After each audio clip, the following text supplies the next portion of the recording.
ye asepel amesana kosepelisa monde ya culture o babengi Belle Vie Kanzila patrona na kati ya Belle Vie TV balobi tour oyo eza spectacle ya mobange le 29 mars. Le 29 mars moto azanga te papa zwa mama na bana biso nyonso bino bolinga bomona ba star na bino en live boyoka pe na sango mingi topesa na mbote tosimba na penza mais dans la main tokuta na biso nyonso le 29 mars na showbiz na spectacle ya mobange nango olingo somba billet soko benginga okozwaka billet soki na restaurant ya Belle Vie TV okosomba babillet ezotekama partout ba point de vente ezali yo benga kaka po somba billet o réserver place dans po ndete oloba ba billet komi ko sila mama o raté événement moneno eko clôturer le 29 mois de la femme et pour clôturer mois de mars soyo zaki ya kama lokayo à la poutine le 29 tozanga tenga na rozala bongo yo Sana kosepelisa ba fanatique na ye asepel amesana kosepelisa monde ya culture o babengi Belle Vie Kanzila patrona na kati ya Belle Vie TV balobi tour oyo eza spectacle ya mobange le 29 mars. Le 29 mars moto azanga te papa zwa mama na bana biso nyonso bino bolinga bomona ba star na bino en live boyoka pe na sango mingi topesa na mbote tosimba na penza mais dans la main tokuta na biso nyonso le 29 mars na showbiz na spectacle ya mobange nango olingo somba billet soko benginga okozwaka billet soki na restaurant ya Belle Vie TV okosomba babillet ezotekama partout ba point de vente ezali yo benga kaka po somba billet o réserver place dans po ndete oloba ba billet komi ko sila mama o raté événement moneno eko clôturer le 29 mois de la femme et pour clôturer mois de mars soyo zaki ya kama lokayo à la poutine le 29 tozanga tenga na rozala bongo yo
Salut la grande famille de Esther MMTV. Bonjour, bonsoir, bon après-midi.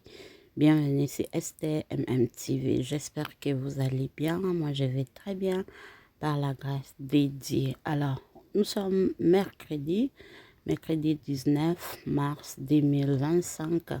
Joyeux anniversaire. On va fêter l'anniversaire na Bangolelo. Te présenter ma condoléances na Bagnos Oyo Bazo Lela. Babungisi ba être cher na bango. Alors la famille, courage na bino, nzamba pesa bino makasi, nzamba consoler, nzamba fortifier ma bota parce que perdre un être cher, et ça dit tout facilité la famille. En tout cas, lelo biso nyonso tomoni enterrement ya papa na biso Richard Mukoko. Omoni comment les artistes, comédiens ainsi que sa famille bazaki vraiment inconsolable. Pourquoi? Parce que lelo ezalaki jour ya suka. Bamisusu kaka ndenge bakondi lelo et babosani pekete bazaki na matanga moko boye ya Richard Mukoko. Mais en réalité, en vrai dire, deuil et na famille ya Mukoko nde ebandi parce que absence na bango.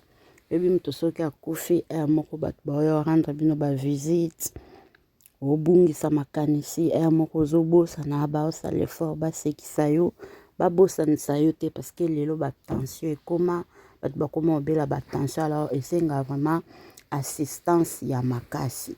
Mais tomoni koma bana ya papa na biso Richard ndenge baza touché baza choqué na disparition ya papa na bango.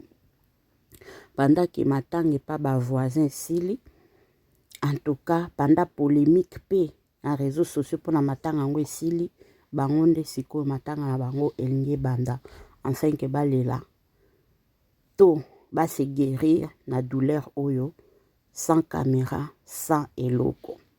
Donc c'est ça.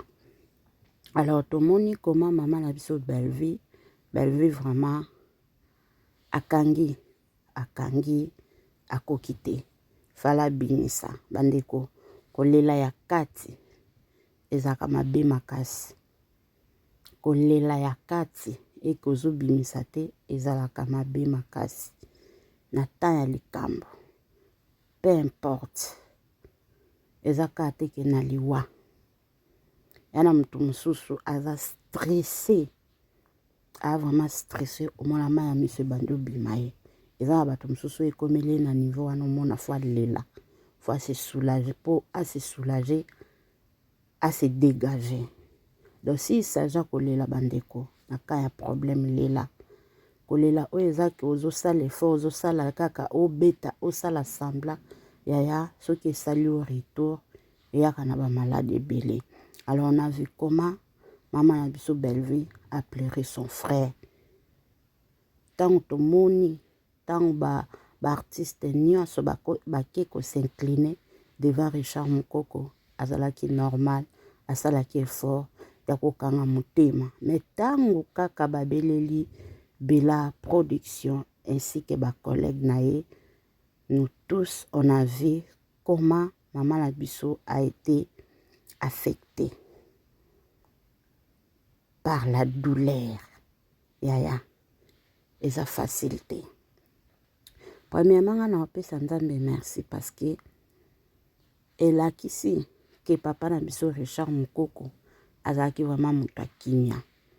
Pourquoi? Parce que na début batu banga baya osala désordre ya matanga na ko filmer ya ko luka ba polémique ya ko créer tout.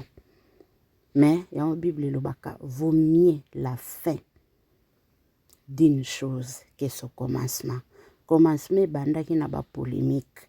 Mais aujourd'hui, la fin de mon organisation du début jusqu'à la fin, ça s'est bien passé.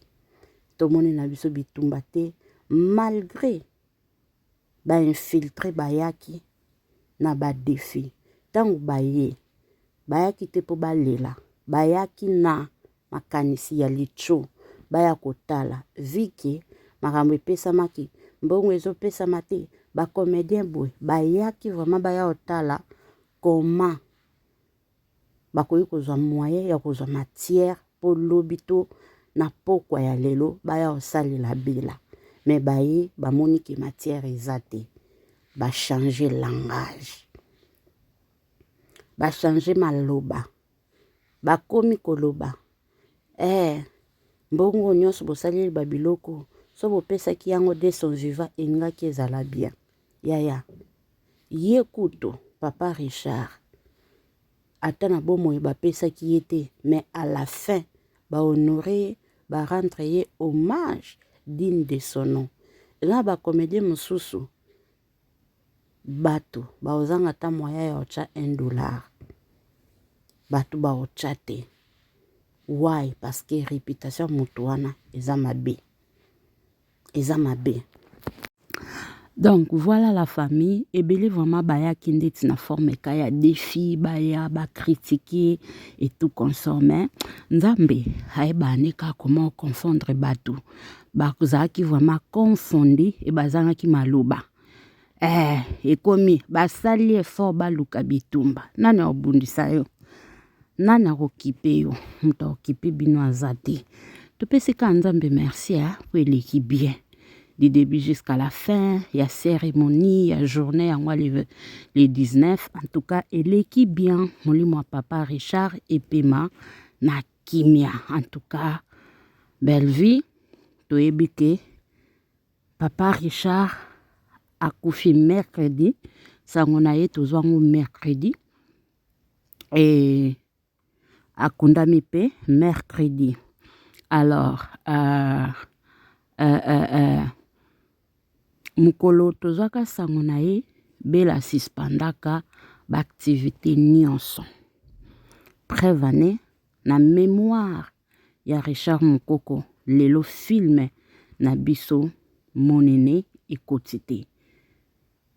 Lelo vraiment film ekoti te pour vous dire, soit pour nous dire que en tout cas ezalaki journée moko ya enterrement, c'était une journée juste na ba fanatique famille Bota, na ba obalingaki Richard Mukoko, na ba obalingaka théâtre, ezalaki journée moko ya kopesa ye ba dernier hommage na ye yango tozwi épisode na biso te.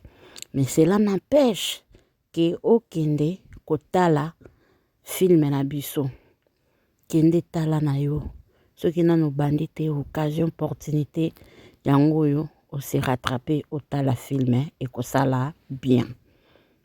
Et ça, la maman bien makasi la famille.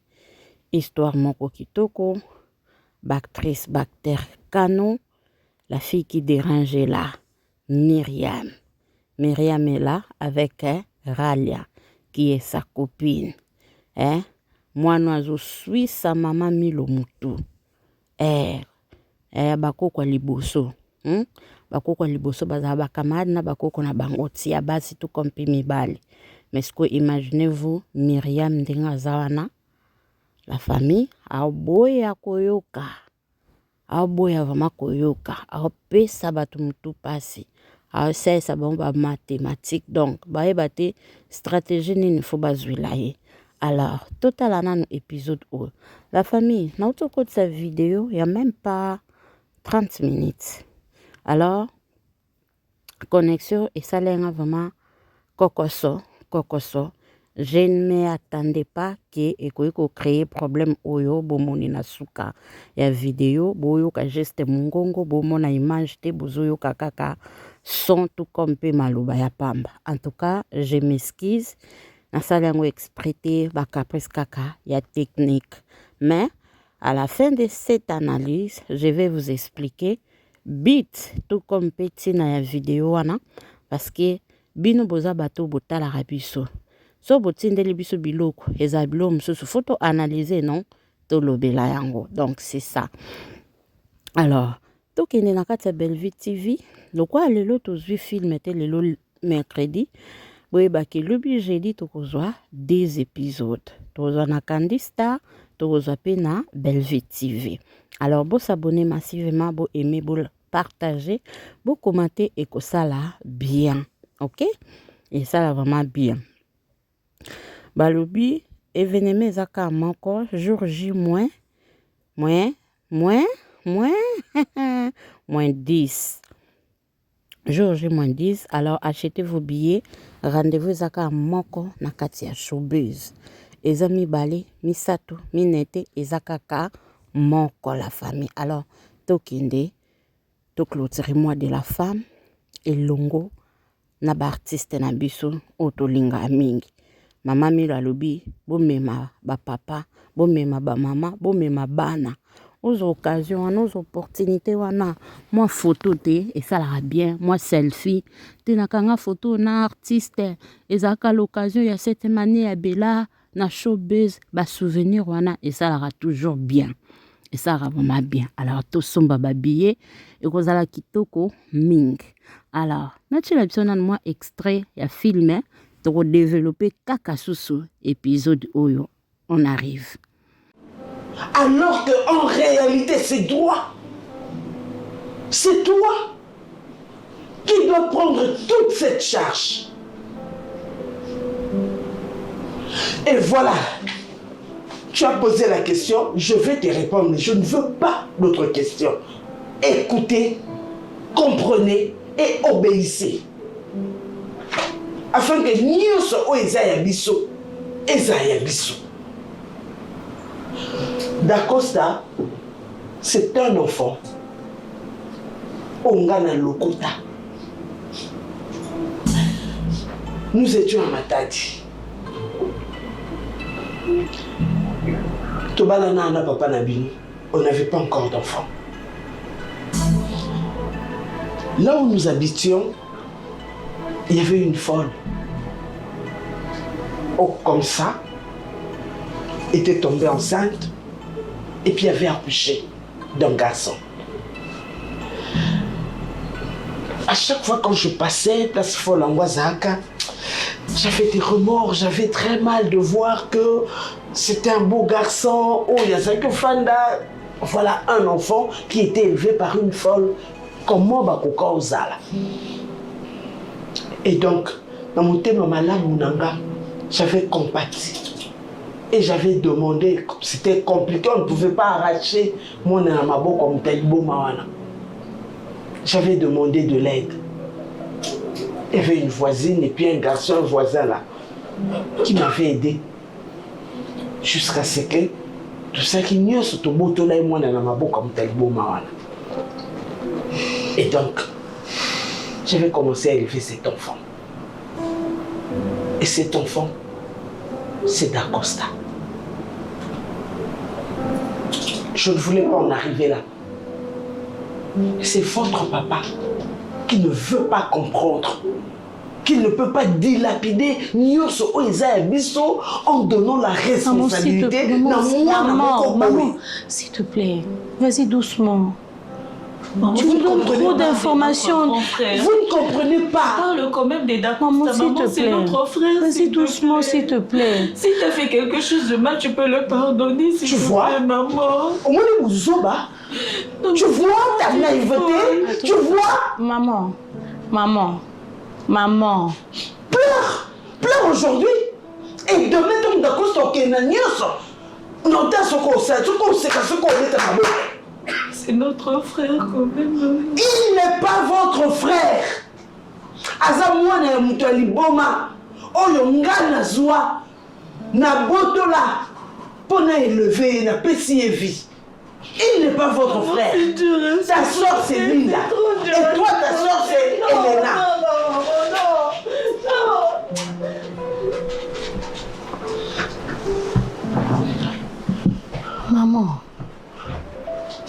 Maman. C'est votre papa qui a voulu tout ça. Je lui ai expliqué. Elena. Lily, je t'écoute.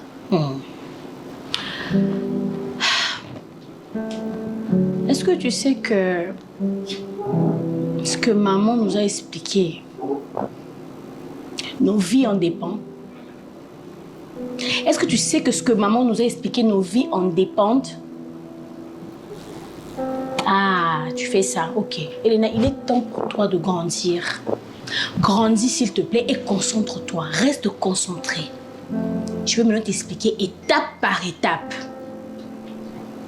Elena, Dacosta n'est pas notre frère. De 1. Et de 2. Papa l'a nommé liquidateur. Tu sais ce que c'est? Voilà, attends, je t'explique. Je vais prendre un exemple banal. C'est une personne à qui on a donné la clé du congélateur. Tu vois le poulet que tu aimes manger là? Parce que toi, tu aimes manger la viande tout le temps, n'est-ce pas? Tu vois maintenant toute la viande que toi, tu aimes. On a donné cette clé-là à Dacosta. Avant, tu allais apprécier que Dacosta ait la clé du congélateur pour que toi, tu puisses manger la viande parce que c'est ton grand frère chéri. Maintenant, Dacosta, c'est pas ton grand frère chéri. Si papa meurt et si maman meurt, Dacosta ne te donnera plus la viande. Tu ne feras que manger les légumes. Ah, tu es arrivé. Non, mais attends. Maintenant, pour que tu puisses manger la viande toute ta vie, on doit rejoindre le compte de maman. Cela veut dire, on doit tout faire pour que Dacosta n'ait plus la clé du congélateur pour que tu puisses manger la viande. La viande fraîche que tu aimes. Le poulet. Les frites. Tu aimes les frites, non?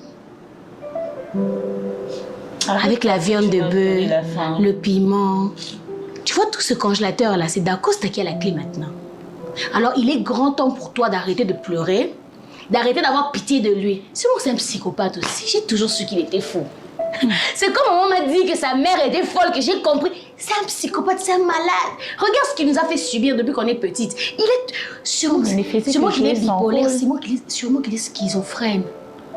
Un malade. Un obsédé. J'ai toujours su qu'il avait un problème dans sa tête. C'est normal. Quand on m'a dit que sa mère était folle, j'ai compris ses agissements. Oh mon Dieu, on nous a mis entre les mains d'un pervers narcissique. Il est grand temps que tu puisses prendre conscience de cette guerre. Fini les yeux d'Acosta. Le matin, tu ne le salues pas. Il te salue, tu ne le réponds pas. Si je t'entends le répondre... Non, si je t'entends le répondre, Elena, tu sais ce que je vais te faire. Pense à la viande. À chaque fois qu'il va commencer à te parler, pense à la viande. Reste concentré. J'espère que tu as compris. J'ai compris, mais je ne saurais pas l'appeler Dacosta tout d'un coup comme ça et puis tu veux que je commence à l'appeler Dacosta. Les frites, la viande, les poulets. Et puis s'il restait avec l'héritage, ça sera avec ça. Voilà la famille. J'espère que tolandi des tableaux oyo ya mamani na bana na ye ndenge ayaki koyebisa bana na ye vérité ya Dacosta qui non, Dacosta n'est pas leur frère, Dacosta n'est pas notre premier enfant, Linda yondo za première. Oza ene na biso. Alors, la famille, je me pose tant de questions. Qu'est-ce qui se passe derrière cette vérité? Qu'est-ce qui se passe derrière cette histoire de Dacosta? Parce que Dacosta, Azanaï innocent. Dacosta ne connaît même pas rien du tout que ça ne va pas. Parce que a comme il a ressenti rangé par Linda. Linda l'accide à vrai face nae. Manzaka mankoi. Linda yango lakisi. Mais je me pose des questions. Papa Tirbo a beaucoup d'argent. Papa Tirbo a l'argent. Est-ce que cet argent-là, ezambongo ya malamu, to ezambongo ya malamu, te? Point d'interrogation.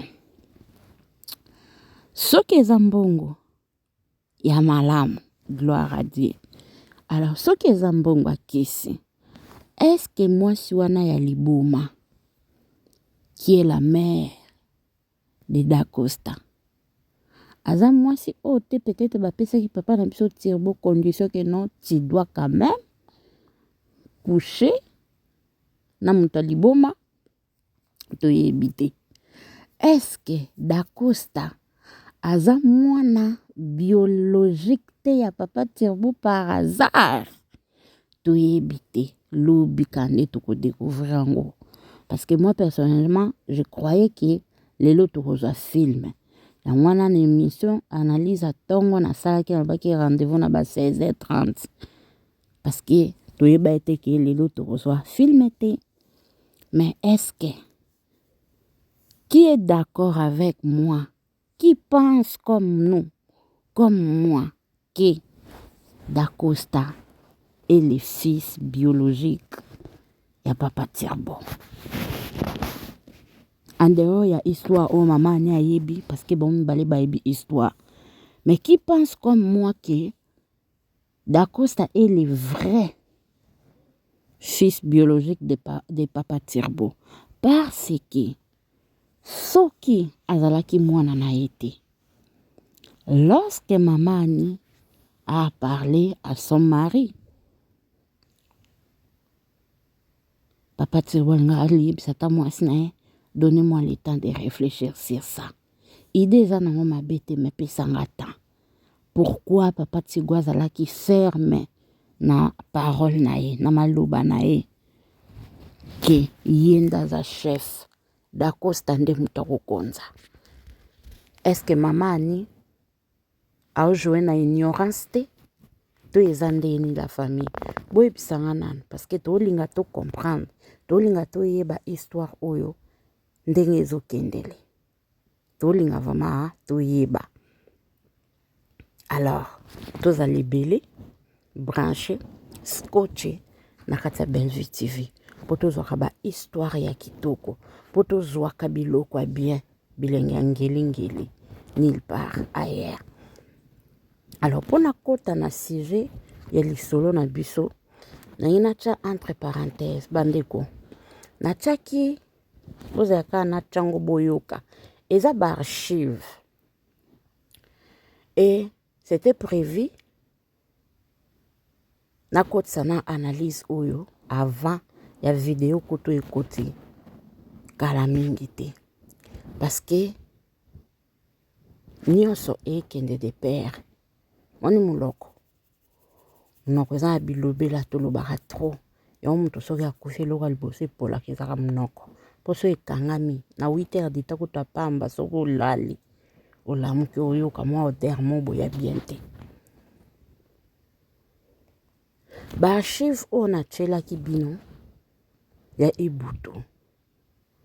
Botala lelo langage na yendenge koma envers Bellevue. À l'occasion de rien. À l'occasion de rien, la famille.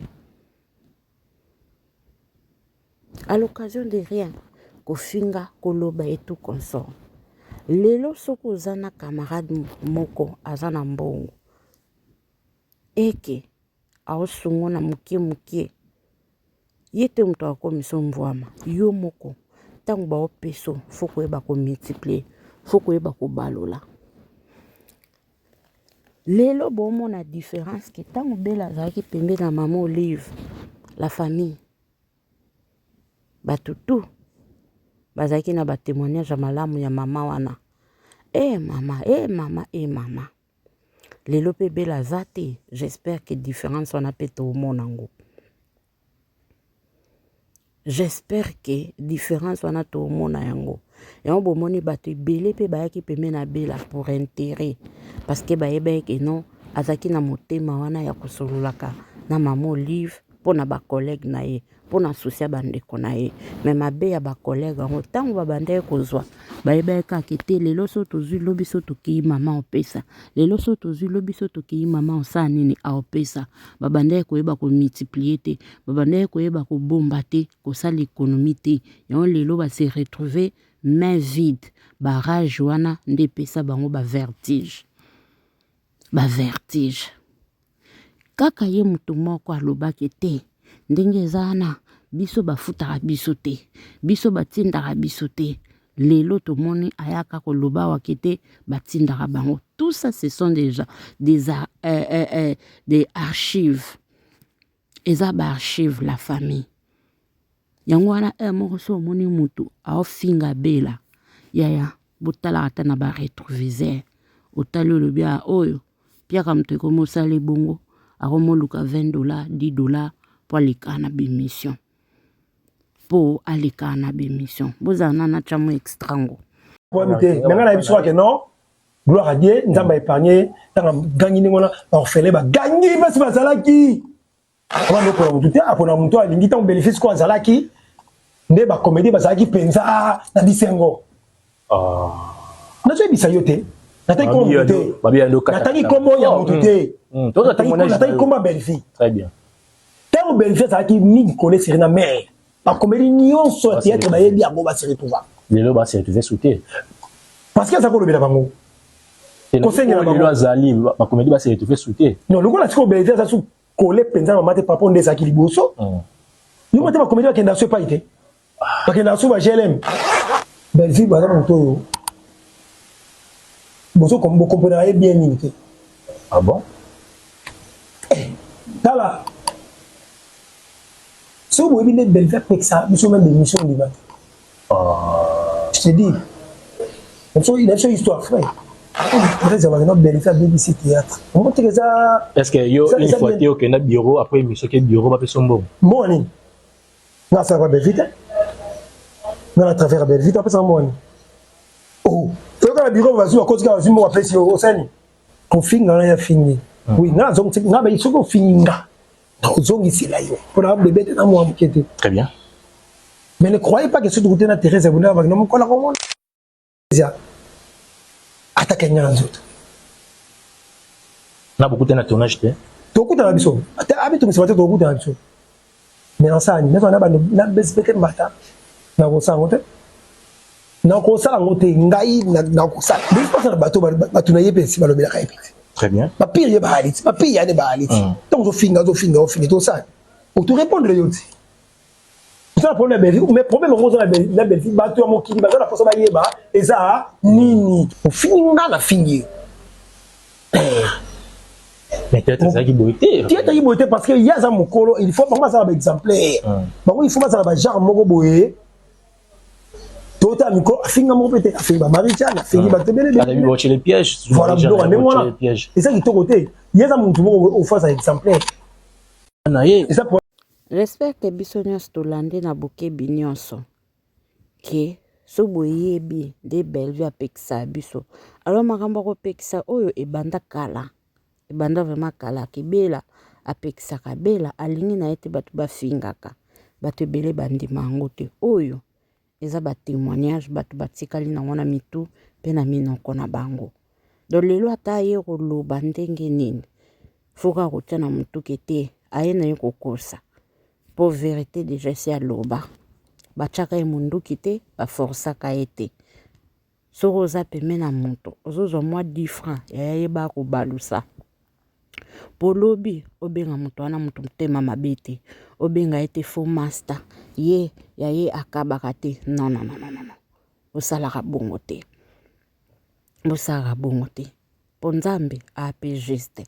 Alors la famille ni les memi biso awa na mokola lelo na pokwa ya lelo eza affaire mama tumba na artiste na biso ya humoriste bandeko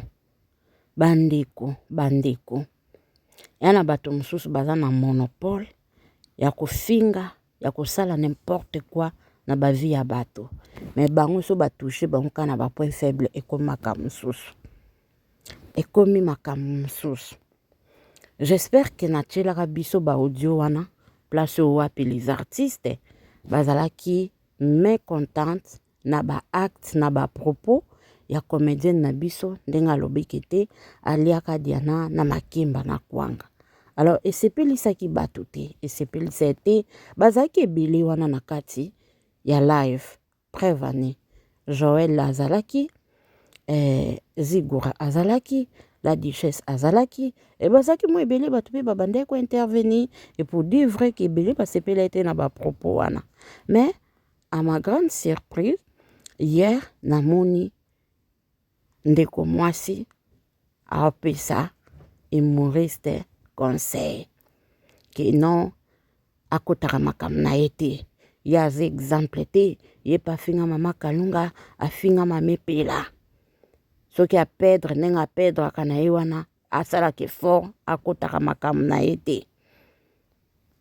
Ce que Zuli moto rendez-vous, yangote ninko lobaki, omone la hamutuana. Eko lingate, mukili ebenga ye engra. Bande kota una vande na lobia. Soki, batubaye baka, nani otokoyuko sunga. Peut-être ndeko mobali apta sala alingaki sala na yango te et na minute pe peut-être mbeto koma de ko bengi pauvre parce que ba résultat o ya joie o ye mona ki aya o ya na réseaux sociaux alobela bato alobela biso ki non ba mense ba mona ya zaika na 2 mois ya vie mais grâce ya mutu moko boy ana ba cousin ana ba cousine apena ba ndekone akoke ko bingisa ndekone mais grâce ya spectacle na ye bakotisi dossier oye lelo obimi ingrate. Alors bozela na tshela bino réponse ya humoriste na biso oya pesi yaya awa tozaka na likambo ya ba archive yaya so bolekaka ba TV trop babiloko yango ebando rattraper bino na ba fitir babiloko yango totala. Oh, ya Gabi. Oh, je suis contente. Amen. Amen. Amen. Amen. Oh là là. Amen. Gabi, 3 ans. 3 ans. Oh, ya Gabi. Oh, je suis contente. Amen. Amen. Amen. Amen. Oh là là. Amen. Gabi, 3 ans. 3 ans. Vraiment bandeko langa. Oyo nyonso bolingaka Gabriel. Nazwi visa na ya 3 ans. Eza ya koko radio te. Ezomona na photo yango oyo nazwi visa ya 3 ans. Na nini na makasi ya Ansu Bozolo oyo nzamba pese mayeli ya kusala ke biso to ya. Nazwi visa na 3 ans. Le 13 juillet. Tozana na Paris na Maribel. Tozana Paris na Maribel. Boya bino sotuni bangia Gabriel Boya. Ba couple famille bota Boya. Les amis de Thérèse, les amis de Via, les amis de Kevin, les amis de Jérémy Chaban. Bino surtout Boya et belé botondi c'est lokwana Gabriel en personne à kozala wana. Nan bo mona ngate. Na esa bino komi beba sika. Boya et belé na sous l'émotion hein. Dans sous émotion. 3 ans ya visa. 3 ans. Eh, Nzamba Bolia. Merci na seni beso merci na Nzamba Bolia. Oye mtakota Ansu na makanisa mtu parce que basi babandai ba dossier aiko raisonner ba après. Ah, faut ya gabiaza. Ndai ko benga ngai. Na iko kota kuti na deta mais visa na ngebi mimi kibiso. Donc Nzamba pambola ansa. Na pesi merci. Et donc on a nata kaza. Voilà la famille. On a droit de réponse au bapesi, au bapesi vraiment. Mama tumba. Oye, aya na ya tumbola, asasa na bata finga batu, azangisa na batu kimia, yeso bacheka na nzela ekomi likambo. Alors, oyo eza post ya artiste na biso aposta kiango hier. Malheureusement, biso déjà ba CCTV surtout muzulaki, so boke na page ne boke okutango te. Alors, botanga bino bato ba français. Attention à votre ingratitude envers ceux qui vous ont aidé. Les seigneurs utilisent des personnes pour vous venir en aide. Ces personnes qui sont là pendant vos moments difficiles sont ces mêmes personnes que vous faites du mal. Parce que vous vous dites que vous n'avez plus besoin d'eux. La plus simple vertu qu'un humain doit avoir après le respect, c'est la reconnaissance. Alors, ce message a été dressé directement, indirectement, à Mama Tumba. Tozong se libino ba archive awa. Place wapi. Bazo pesa ye merci. Bao pesa artiste merci. Ndenga zula ki visa. Mena maloba ya mama munoko. Mama munoko alobi. Eli koloba te soko zula ki nga rendez-vous. Maloba na ye mususu ekangie. Alobi ye. Apesa ki kaka passeport. Place makambo bando saela muto bando landela makambo ezaki muto mususu. Namona ka chaque fois batu bayaka bela soka ede na gauche droite foyeba yaya bolamu bagangela yango te bolamu iganga ka yango moko mais moko soki muto aza ingrat soki muto aza reconnaissant te il faut ko rappela kaye o basali eza la leçon morale. Ah oui, eza leçon morale au basali. Eloko yo ndeko mobali asala tumba osala nango te. Oui, osala nango te. Napesa bino ke exemple, Vie Gao. Po bomona ke artiste azaki Ans azaki na volonté wana yo sunga Vie Gao, asali ba démarche, asali makambo nyonso, abanda nanu par kobimisele passeport. Ba démarche a passeport babanda osala ngo Vie Gao na oxygène. Abandi na passeport, abandi ba démarche mais esimbi te. Pourquoi? Parce que azaki na bolingo wana. Nzamba tchaki a cœur a aider. Ba comédien bazaki ebele, mais peut-être nzamba touchaki kaka à travers spectacle na ye yozala lipambo lipo na ye et nanza lipambo liwana yozo ba traitement lelo poko mo cha munoko lelo poko mo rappeler susu bato et akitoko te soki yo monaki ndeko na mobali ayaki alobela ki mabe ongo ke na privé olukaet olukae oyebise meto solo la rapoko ye nanga na TV omana teki bino nyonso kasi boandeng moko po yo zo condamné fala lukayo yo sko yo sala ye droit de réponse wapi kana public bosungani te bandeko ndeti Mike la Duchesse akoti likamu na yo te yo na ye problème te ofinge pede Mike peye wana poste mwana net rôle akoma ko incarner lelo komo late nzoto rôle komo late nzoto la famille. Pourquoi? Nyonso depuis 2023 depuis kabayamba Irsil ndenga Irsil ayaka écrit là Mike la Duchesse ba problème lelo ba benga bango ba hypocrite lelo ba benga bango ba ta belle vie mais là ils vont na basala ki basala ki on belat basala ki on bela na sila basala ki on bela na sila do yo act na yo poza ki wana ya maramba Diana yo sepele na ngo ponde batu baoza défense na yo ezalaki ba blague ba jeu soki bango bazaki ba membre famille ya ba Diana est-ce que banga bazongo pe ka ba jeu banga bazongo ka ba blague non bandeko na viso osali mabe yeba osenga pardon. Le pardon est une puissance qui libère. Et na chroniqueuse na yo pe ayambo mama mukolo me ye pas o mikotisa na buzuba. Yana sens te.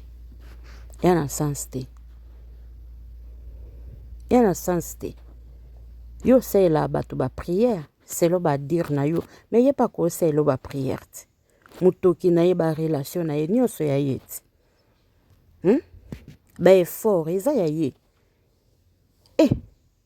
Ingratitude des amabé, l'ingratitude est tellement condamnable la famille. Ingratitude est condamnable. Tala lelo maloba na yozo kango. Lokolo zui langa rendez-vous. Total asko o ceux qui ont maloba rendez-vous. Donc, ça va être ma bonne délire. plaisir ni muzana mutu na kala kina ba image mususu na kiza kilobi avant oya na sala ki mission na zota image na kikafa lingo bandeko school esemoni muzana moko mona ndeko na yo comédien musicien pe poto yebi ba comédien to kaka na sima ba musicien to yebi ba comédien mingi ba ndeko na so basi boya ka ba biso za ka ya basi leti ngana ya poto na mo samwa voilà esemoni muzana moko comédien abundi pe yo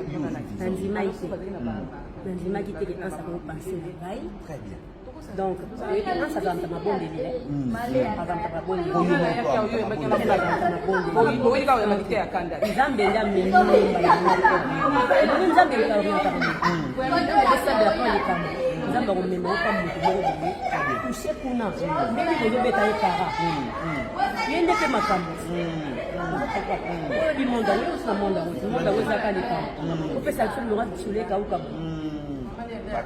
Basala boy.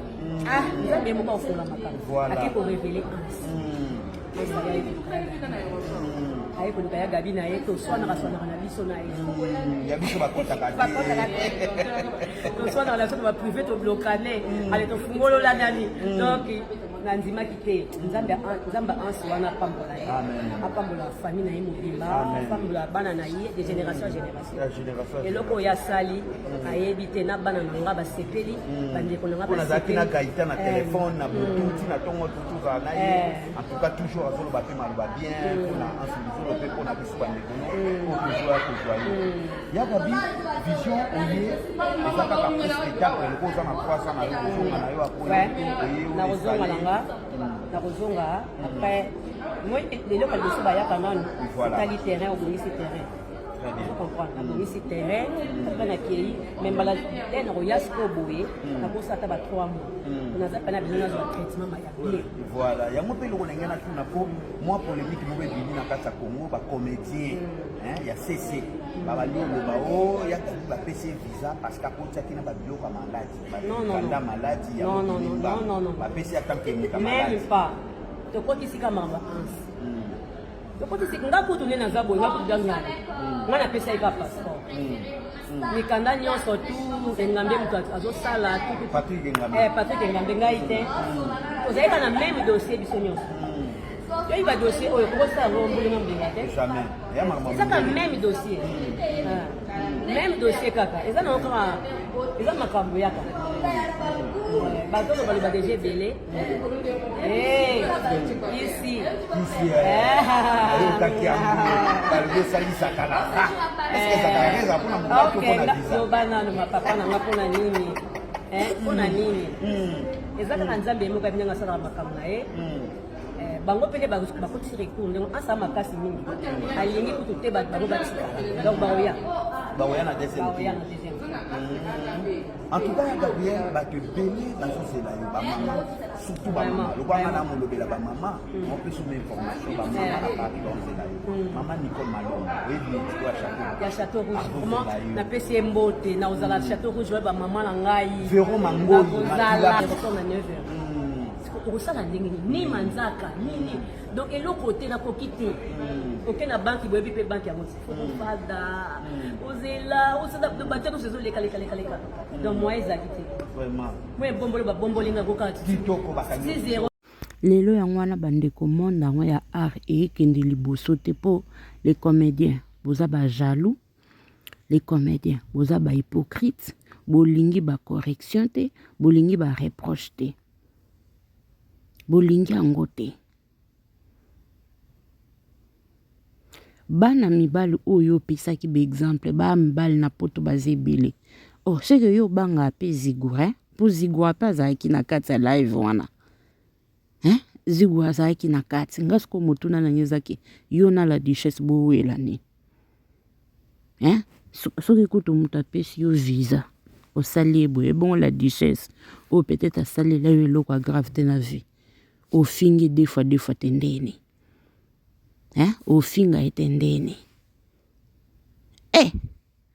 bandeko babiloko oyo eteyaka biso yango lelo bokoma omona moto volonté ya kosunga mais ahésite mpo bamisusu bakokaka ingratitude te ingratitude moto nyonso tasupporta yango parce que l'ingratitude est condamnable. L'ingratitude est tellement condamnable. Et le rendez-vous moi ça sali yango résultat na yango. 3 ans nous anango. 3 ans wana. Oyebi ata ba condition na ndenge ezate. Oyebi te mais oya obungela mutu wana. Bona fiti soki esengi boy. Oza na mwana mukolo na poto atikala jamais ko penser ata pona yo abet sotour mais muto akota makambo bato aya akanisa yo yaya ezaka ke opesi mayele mbala sima porte occasion epesameli alobate muto azate po yo teye yo vraiment teye do yo za na monopole ya oloba na bato babelaka te bato bazaka tu yo soki ka batouche yo nzoto mbaa moko tui ekomi lokola biskuit batie na mai efonde mbaa moko efonde eza pasi ya passe la famille babiloko oyo epesa biso leçon ntango toyelaka bino babiloko ezaka totali mais sorry eteyaka biso ekosala bien mingi. En tout cas, abonnez-vous massivement, c'est Esther MMTV. Bo aimez, bo likez, bo partagez, bo commentez. Ba ibutu bazé belé. Baza vraiment ebelé. Bazé belé. So bo changer tes apasia. En tout cas, bo aimez, bo likez, bo partagez. Ce qui vidéo nange zuta ya kota na pokwa te. En tout cas, total en lobby. Ba bonne journée, ba bonne soirée na bino. Nzamba lola apambola bino. Bozala bien. Cliquez sur la cloche de notification. Et que ça la biso vraiment kitoko mingi. On se retrouve à la prochaine vidéo. Bye bye. Love you guys.